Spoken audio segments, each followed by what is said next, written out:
Welcome back, guys. I am teaching you guys how to clean your Switch. If one of the Joy-Cons is not connecting, syncing, or charging to it, you go to your local gas station or local store or anything and you buy a toothbrush.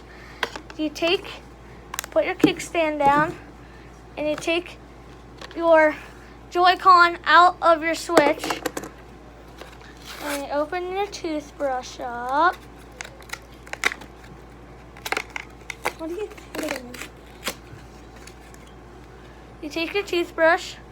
You do not want to use any other toothbrushes. You do not want to use toothbrushes. You only want to use new bought ones, and you'll just take this and you'll brush the sides or the top of it.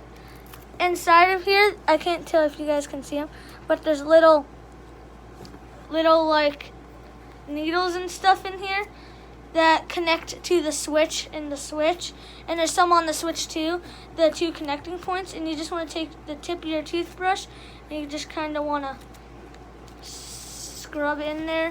Want to make sure that's all clean, and you might want to do this monthly or weekly, whatever you choose, but you want to just make sure you get it cleaned. Make sure, because dust in that builds up from it being on your normal Joy-Con, your like controller, and your normal stuff. But after you're done cleaning, it should be connecting.